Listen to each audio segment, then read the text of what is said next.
그러니까 오늘 국면이 변한 건 이런 점입니다. 국면이 그러니까 변했다. 내용은 제가 얘기했던 것이 거의 그대로 나갔어요.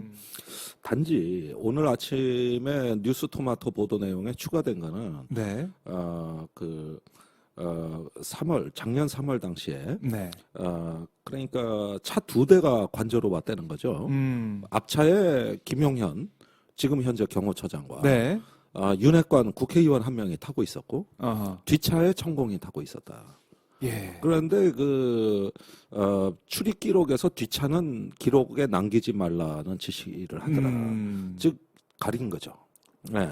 이 부분이 추가가 됐어요. 네. 이 부분이 추가가 됐고 그다음에 이 부분에 대해서 제가 국방부 고위 관계자한테 들었다는 거는 부승찬 전 국방부 대변인이다. 네. 안녕하세요. 정치비행입니다. 윤석열의 한남동 관저를 결정하는 과정에 역술인 천공이 개입했다는 주장이 결국 사실로 확인됐습니다.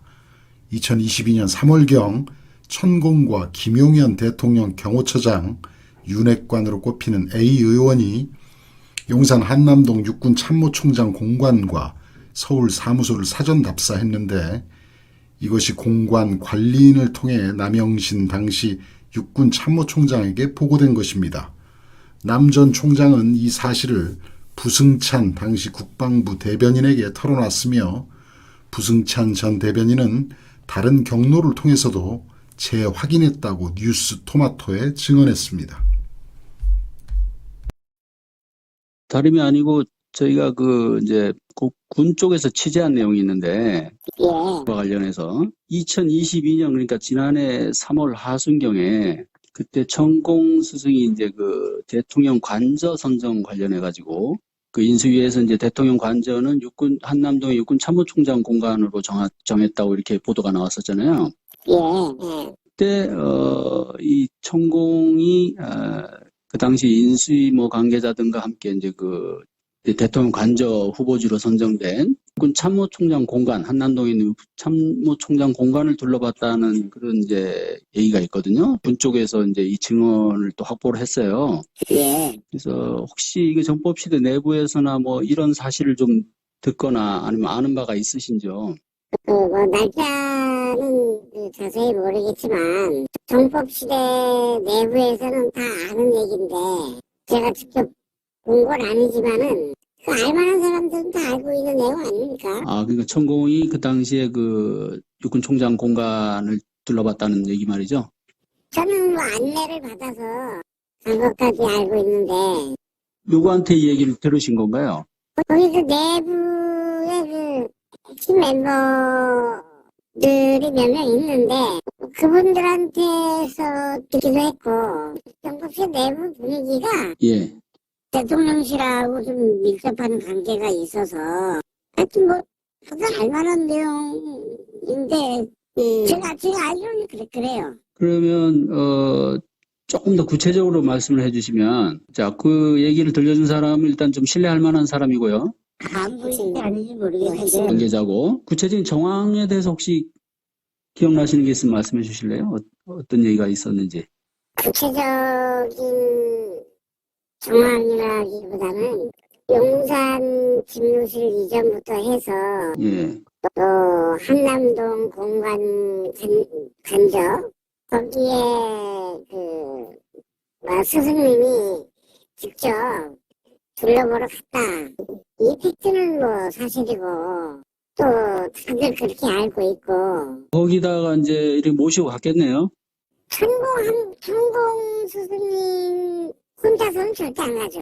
이게 스승님을 곁에서 모시는 분들이 있으니까 그분들이 다 당연히 모시고 운전기사님도 있을 테고 옆에는 늘 신원장님이 함께 하니까 기사를 포함해서 한 서너 사람 가지 않았겠습니까? 저는 직접 그쪽에서 안내를 받은 걸로 알고 있는데 그쪽이라는 건 이제 인수위 관계자를 말씀하시는 거죠? 인수인지 아니면은 하여튼 공간 관계자들하고 미리 사전에 약속이 되어 있으니까 약속대로 진행하지 않았겠어요? 김종대 의원과 부승찬 전 대변인의 주장만으로도 확실해 보이지만 더욱 강력한 증언이 나왔습니다. 오마이뉴스의 취재로 정법시대 내부 관계자의 증언을 통해 천공의 한남동 관저 출입은 명백한 사실로 확인이 되었습니다. 이쯤 되면 박근혜 최순실의 국정농단은 애교 수준도 안 될 것 같습니다. 추악한 무속 정권의 끝이 다가올 가능성이 커지고 있으며 이번 사건이 그 도화선이 될 수도 있을 것 같습니다. 경제 상황도 엉망으로 되어가고 있습니다. IMF가 30여 개국에 대해 세계 경제 전망을 했는데 한국이 26위에 그쳤다고 합니다. 코로나 이후에 전 세계가 성장률을 올리는 데 총력을 다하고 있는 상황에서 한국만 하향된 목표치를 제시받은 겁니다. 이유는 단순합니다. 대중국 수출 감소에 따른 경제 성장률의 하락, 최대 무역 적자인 것입니다. 정작 바이든은 중국에 대한 관세를 대폭 인하해서 미국 내 소비자 물가를 안정시키고 있는데 굳이 안 가도 되는 나토 회의에 참석해서 탈중국을 천명하고 돌아왔습니다.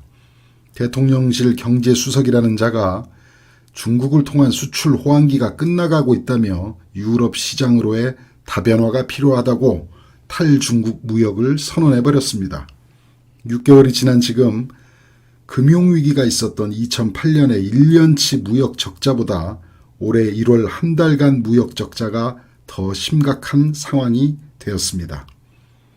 대통령의 언행이 갖는 무게감을 전혀 모르고 있는 듯 말 한마디에 경제적, 외교적 영향이 얼마나 큰 것인지 도대체 실체도 철학도 없이 탈중국 선언으로 경제 상황이 최악을 향해 가는데도 여전히 윤석열은 정쟁에만 몰두하고 있습니다.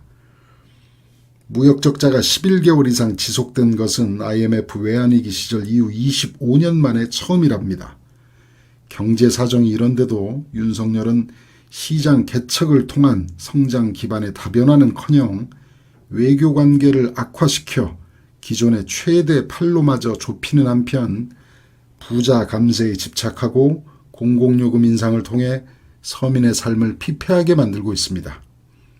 이젠 무능한 정권이라 칭하기도 아까울 정도입니다. 지금까지 정치비행이었습니다.